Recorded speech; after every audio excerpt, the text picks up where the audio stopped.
Hello students, this is Shivani. As you know that I am teaching English to 6th class and in our syllabus, simple present tense is also included. So today we will study simple present tense. First of all, we will talk about structure. Structure of the simple present tense.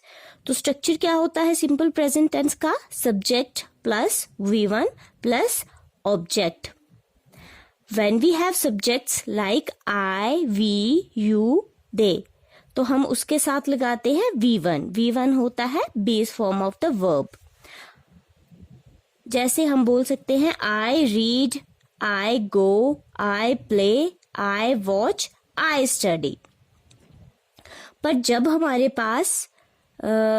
हमारे पास subject he, she, it होता है तो हम उसके साथ लगाते हैं V1 plus S और ES. मतलब V के साथ, वर्ब के साथ S या ES लगता है. It means verbs and in S और ES. Like he reads, he goes, he plays, he watches and he studies.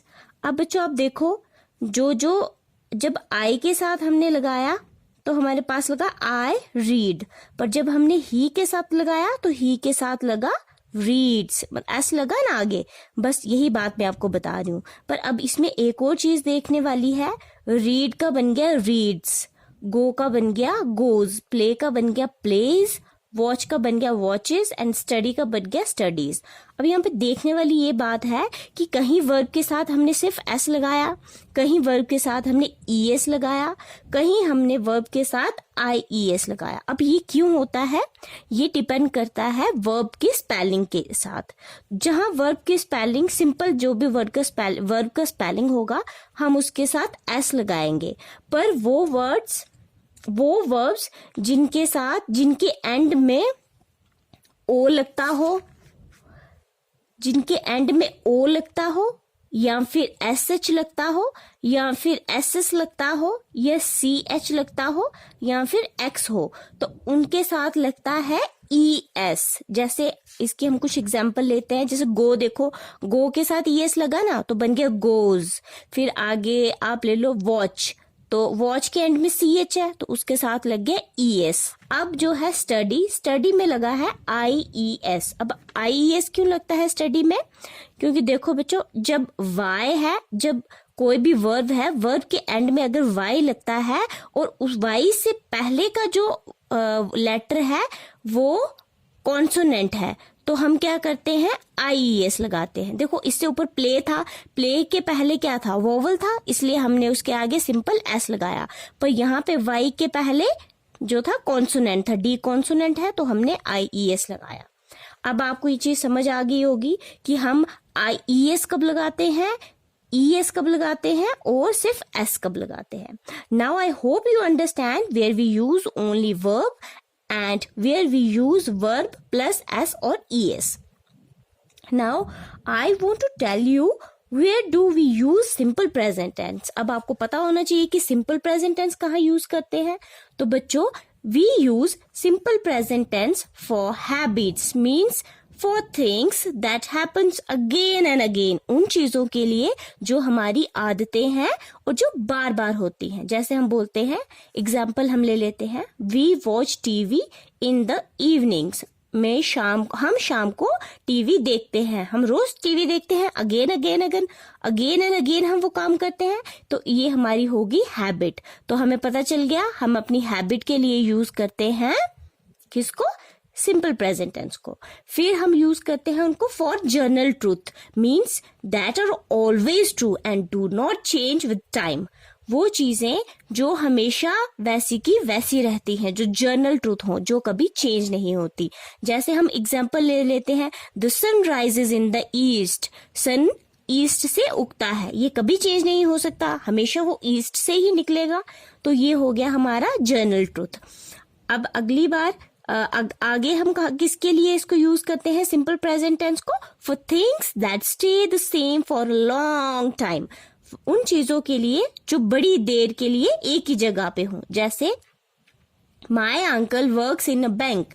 मेरे अंकल जो हैं वो बैंक में काम करते हैं, काफी देर से काम कर रहे हैं, तो इसलिए ये हो गया वो चीज जो काफी देर के लिए रहे, a thing that stay the same for a long time. अब आपको समझ आ गया होगा कि हम ये सिंपल प्रेजेंट टेंस कहाँ यूज करते हैं।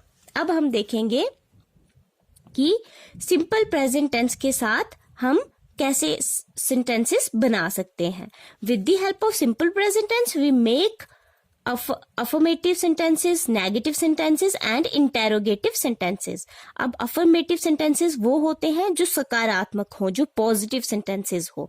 negative sentences वो होते हैं जो कि नकारात्मक sentences हो, जिसमें ना लगा हो, जिसमें हम नो यूज करते हैं। और interrogative sentences वो होते हैं जिनमें हम कोई क्वेश्चन करते हैं।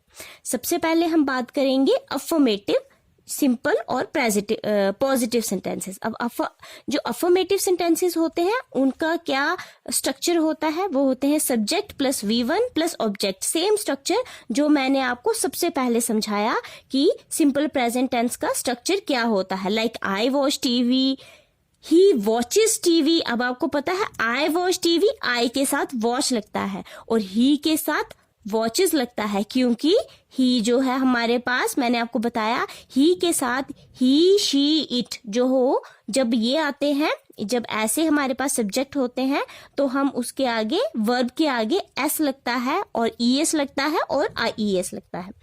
फिर जो वर्ब, जैसे जो सब्जेक्ट्स होते हैं आई, वी, यू, दे, उनके साथ क्या लगता है, सिंपल वर्ब लगता है। ये चीज मैं आपको पहले बता चुकी हूँ। अब बात आई नेगेटिव सेंटेंसेस की। अब हम नेगेटिव सेंटेंस कैसे बनाते हैं, उसके लिए हम लगाते हैं सब्जेक्ट प्लस डोंट और doesn't plus V1 plus object. अब देखो बच्चों, यहाँ पे क्या लगाया हमने, डोंट और डजंट लगाया, ये उसका स्ट्रक्चर है। हम पहले एग्जांपल लेते हैं, आई डोंट वॉच टीवी, मैं टीवी नहीं देखती हूँ। फिर उसकी एक और एग्जांपल लेते हैं, ही डजंट वॉच टीवी, वो टीवी नहीं देखता है। अब आपको समझ आ गया नेगेटिव सेंटेंसेस क्या होते हैं, जिसमें हम किसी चीज के लिए ना कर रहे हो, बता रहे हो कि ऐसा नहीं होता है। वही मैंने बताया कि मैं टीवी नहीं देखती हूँ और वो टीवी नहीं देखता है। अब हम बनाएंगे इंटेरोगेटिव सेंटेंस। अब इंटेरोगेटिव सेंटेंसेस का स्ट्रक्चर क्या होता है, डू और does plus subject plus V1 plus object then question mark.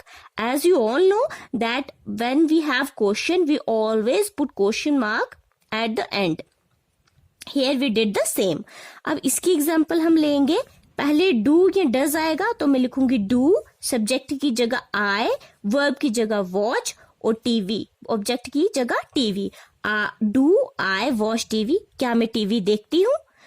उसकी अगली एग्जाम्पल लेंगे, डज ही वॉच टीवी, क्या वो टीवी देखता है। अब यहाँ पे हमने डज लगाया है तो आगे हम डज के आगे ही लगाएंगे।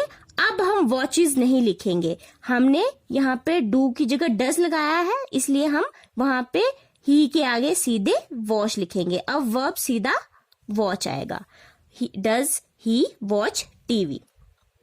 So students, that's all for the day. I hope you understood the topic. I hope, because Buddha said, never stop believing in hope because miracle happens every day. Thank you students for watching my video and Jai Hind, Jai Bharat.